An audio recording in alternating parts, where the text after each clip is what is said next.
welcome to the Early Education in the Age of AI podcast, where every week I help you to discover different ways in which AI can support and empower the work of early education teachers and educators in their planning, their environment setups, documentation, professional development, play activity ideas, and just so much more.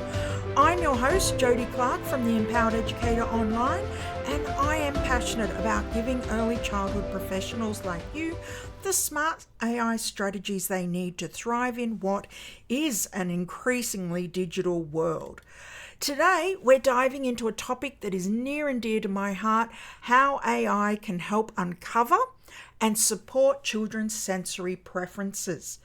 I'll also be chatting about supporting sensory regulation in early childhood and why it's crucial for young children's engagement and early learning.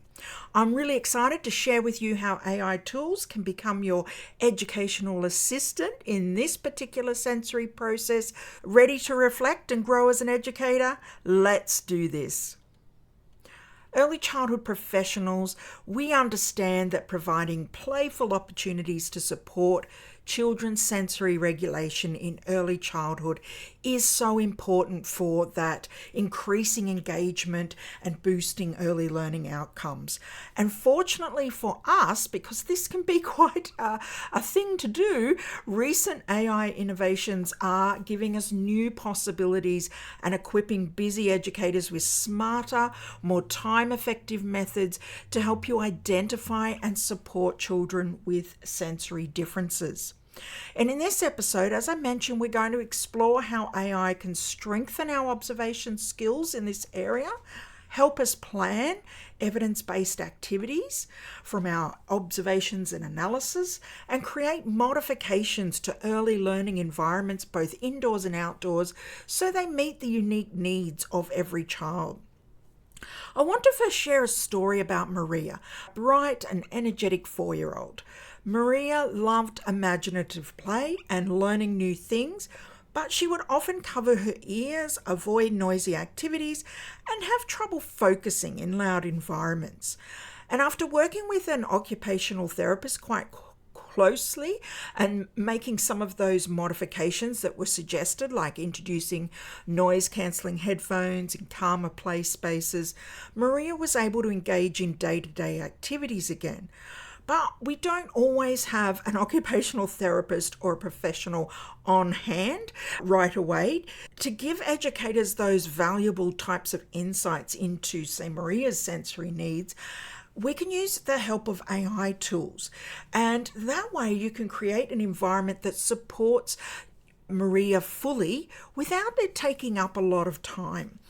And this is obviously a very simple story, but it does highlight the importance of understanding and finding ways to not only recognize but accommodate children's unique sensory preferences. We know that every child is different, and some may be overwhelmed by certain textures, sounds, or lights that their friends actually find enjoyable all around them. And traditional tools and thinking can make it challenging for us as educators to support these children's sensory needs. But with AI as our educational assistant on hand, we can actually observe and analyse the insights we need faster. And then we can use that information to create more supportive and diverse learning environments that will lead to better outcomes for the child and an increase in engagement across all of the spaces. And that it goes for the entire group as well. I'm not saying we're just doing this for one child, but we certainly can, because AI tools like ChatGPT make that process so much more efficient and time effective for us. So I'm going to break it all down for you. Don't worry if you're not familiar with AI. That's why I'm here. That's why you're listening to this podcast, I presume. And I'm going to provide you in this episode with some actionable steps to help you get started. Or even if you are already using AI as an assistant in your work as an educator, to continue that process. No matter whether you are working in an early learning centre, a preschool, family daycare, playgroup, group or homeschool setting, or perhaps you're working as a nanny, you will be absolutely amazed at how it can make your job easier and more rewarding. So let's dive into this world of sensory processing and see how AI can actually help us better understand and support these children's sensory needs. Before we go deeper in this topic, let's take a moment to understand, though, what sensory processing is all about, just so we know we're all on the same page here. Our senses, sight, sound, taste, touch, and smell, obviously allow us to take in and understand information about the world. For young children, their developing nervous systems are still learning how to process and organize this sensory information. As a result, children can have strong preferences or aversions to certain sensations. Some children may love the feeling of finger paints, while others might find them overwhelming. Some children seek out movement and texture, while others recoil from strong odours or bright lights.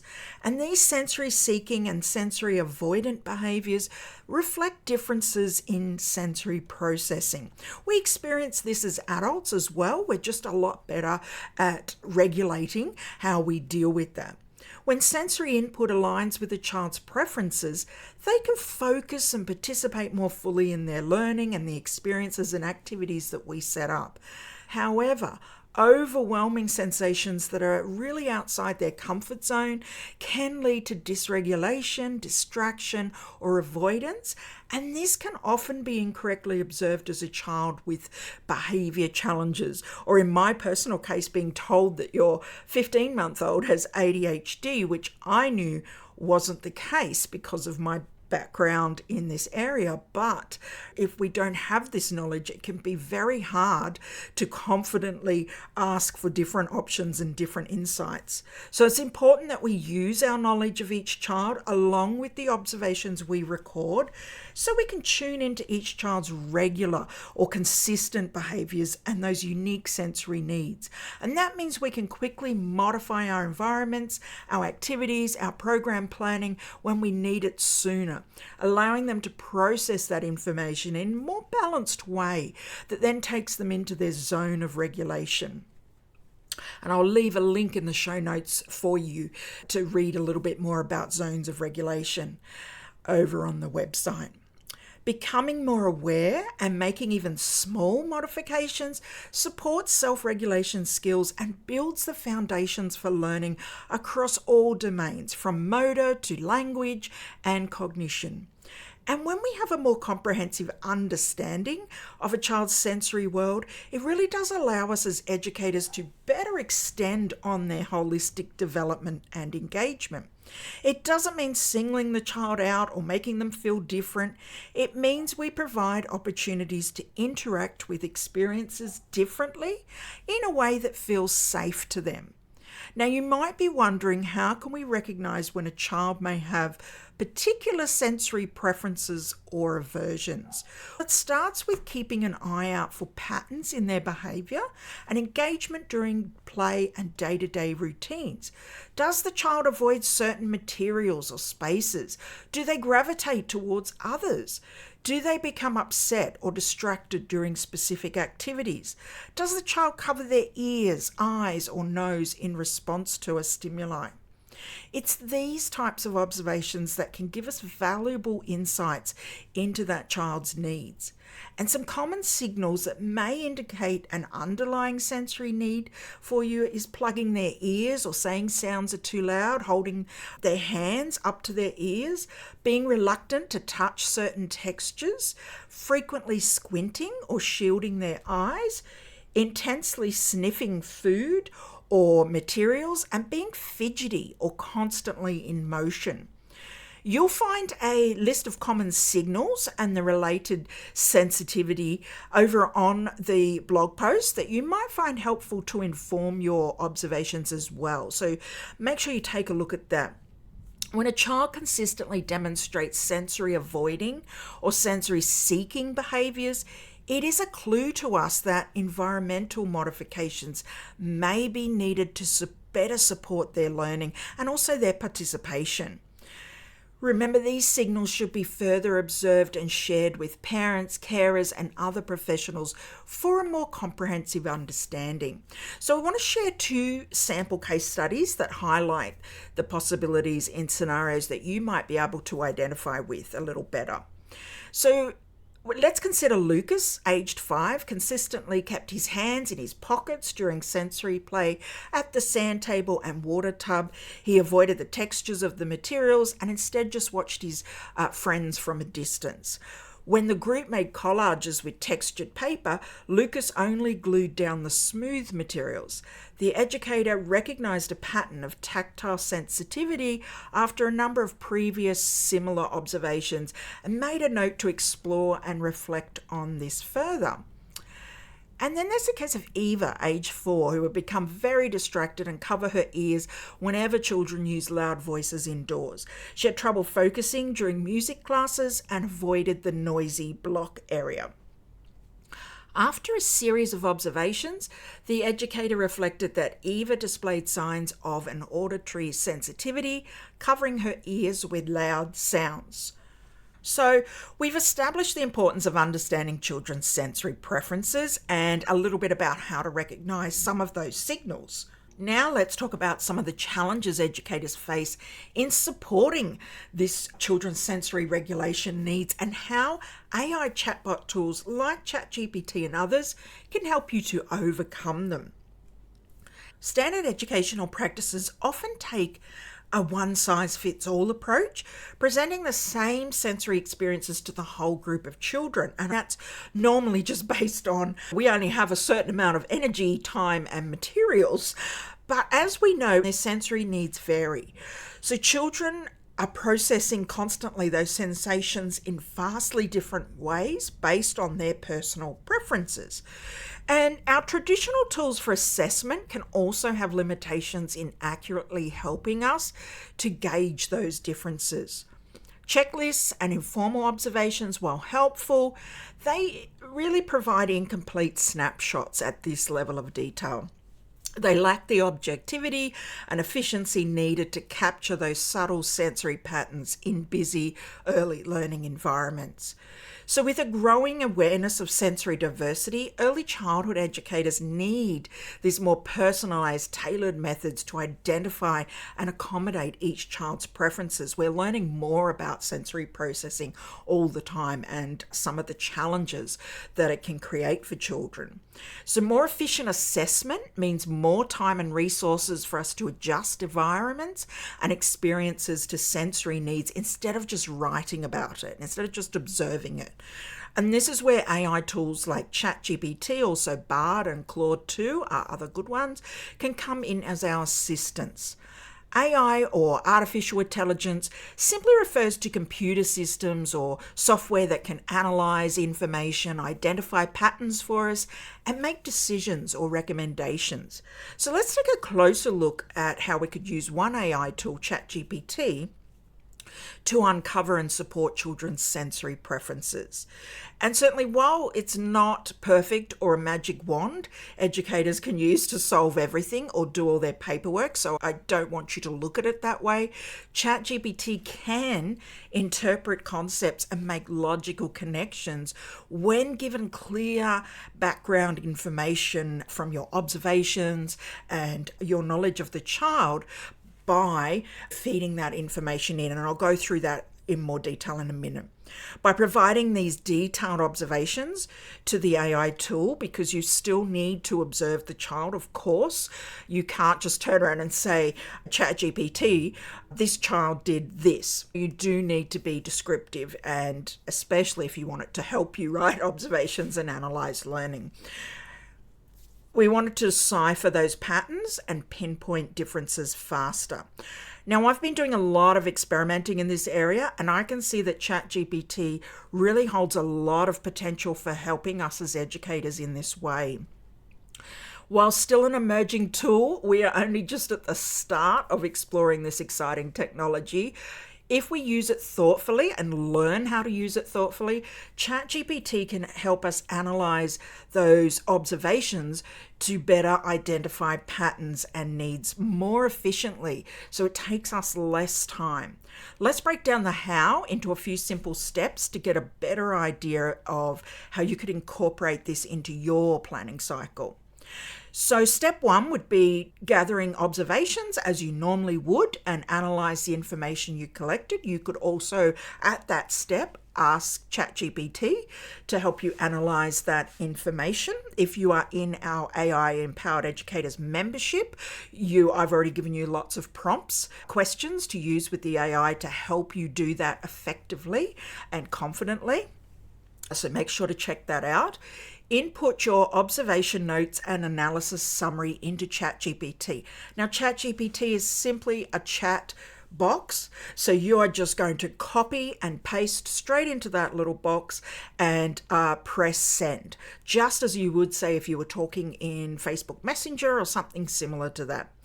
You'll then ask ChatGPT to analyze the summary you've given it and identify potential sensory patterns. So you want to give really clear parameters there around how to do that.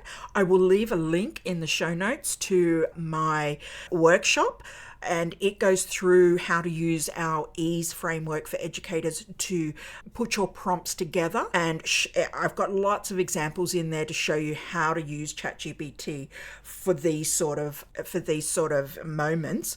And you will see how quickly it generates that response for you and what sort of inputs that I'm putting into it. So I give you lots of examples there. So if you want more information on that, just check in the show notes.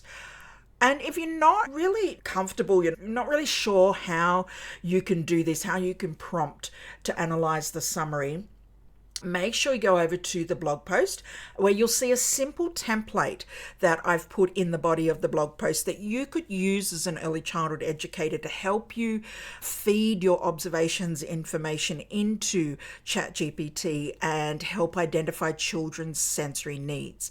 So I've also put some examples in there for you as well. You could try using these guiding questions, or prompts as we call them, for the AI tool just to help you get started and experiment.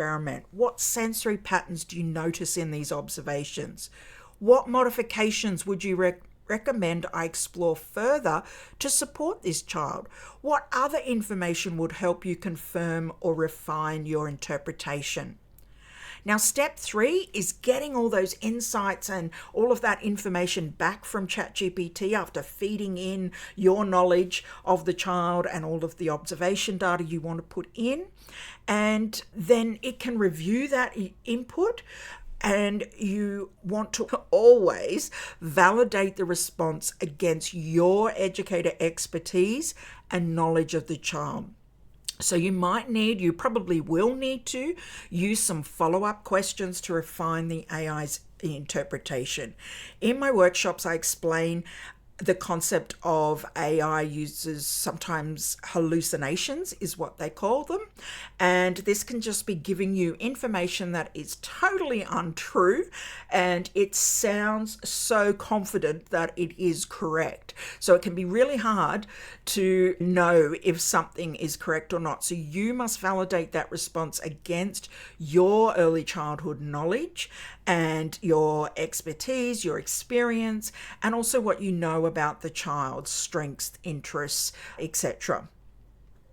Of course, input from the child's family and professionals like an occupational therapist can also help validate the AI's initial information it gives you as well. So then you're going to use those suggestions, step 5, in your activity and environment planning. So you're going to use it to inform specific modifications you might want to make to your indoor or outdoor environment, and also especially your forward planning to better support the sensory needs that you've been identifying. So hopefully you can see how AI tools can help us uncover and better understand those preferences on a deeper level. Through this improved observation and analysis, AI can detect patterns and provide us with insights that may not be immediately apparent to the human eye, or when we're rushing as educators and we're time poor and we've had enough of writing. Think about it this way. Consider a child in your care that you feel may have specific sensory preferences or aversions based on observations that you've done and your knowledge of the child's, day-to-day behaviours. Now imagine using the AI tool like ChatGPT to analyse the information you've gathered about their reactions to different sensory experiences. What insights do you think you might uncover that you would not have had the experience or knowledge or understanding of to come up with on your own? We're not all experts in the area of sensory processing, of course. And how could this additional information help you create a more tailored environment or experiences, intentional teaching on your program for that child? So now that we understand the potential of AI tools and chatbots like ChatGPT, let's explore some practical AI activities you can try in your own early learning environment to support children and their sensory preferences. So one activity you can do is create a sensory inventory using AI tools. With the help of ChatGPT, you can ask questions about specific sensory experiences and record the child's reactions and preferences. So you're going to give that information to ChatGPT, and then you might ask, how does the child react to different textures like sand, water, or Play-Doh? Or what are their preferred sounds or music genres? So you're actually feeding in your information first, and then the ChatGPT is helping you to analyze that information and give you a better overview of what's happening there. By documenting this observation, and this can be really handy when you're doing summative assessments as well, you'll have a better understanding of the child's sensory preferences, and that'll help you design activities and plan your environments that will cater to their needs. And another activity to use AI is to analyse those observations and identify patterns. So I touched on this a bit earlier, but by learning how to feed your observation and your information into AI tools, you can uncover information that may not have been immediately apparent to you at first. For instance, you might discover that a child shows increased engagement during activities with soft textures or a specific type of music. Armed with this knowledge, you can incorporate these elements more intentionally into their daily routines. You might ask ChatGPT for ideas to help you modify your play spaces or introduce different materials or activities to better meet that child's diverse sensory preferences once you have clarified what they are. It's important that we remember, though, that AI tools are not meant to replace us, our human educator skills of observation and interaction. They are there to strengthen our understanding and inform our decision-making process. I hope I've been able to communicate that we still need to have that initial information, and we need to be feeding that into any AI chatbot tool. Checking in with families and drawing on the knowledge and experience of specialists is always important and always best practice. But by combining these AI insights with your own professional expertise and knowledge of the child, you're going to be able to create a more personalised and supportive environment and ensure these new technologies are used fairly to support every child, and ethics and confidentiality are upheld. I would only ever use a child's first name if you're using an AI tool, so keep that in mind. AI shouldn't be used as a quick fix or magic solution, especially when it comes to supporting a child's individual needs. But with thoughtful design and plenty of information gathered from you as the educator, however, AI tools can become our allies and assistants in supporting us to meet these extra sensory needs, something that might have taken us a lot longer before, or would have required a lot more research, or the old Google searches that take us down a black hole. And it can just speed up this process while also making it a lot better for the child as well. I really do believe that educators will play a key role in steering these new technologies to help all children equitably and not be missing out, which is why it's so important to learn how to use them effectively sooner rather than later. This is just one example, sensory preferences. There's lots of others that we're covering in this podcast. This next chapter of educator AI collaboration is just unfolding. So let's make it part of our professional development priorities to learn more about how we can move forward thoughtfully using the extra support of AI as our educational assistant to benefit not only our work, but also the outcomes for children and their diverse needs. So I encourage you to explore and experiment with some of the possibilities I've brought up here today in your own practice, and take a moment to think about how you might incorporate AI as an educational assistant into your own early learning environment now. Use the link in the show notes below to read that full blog post for more information and resources, and subscribe to this podcast to stay updated on the latest tips and strategies in early education and AI.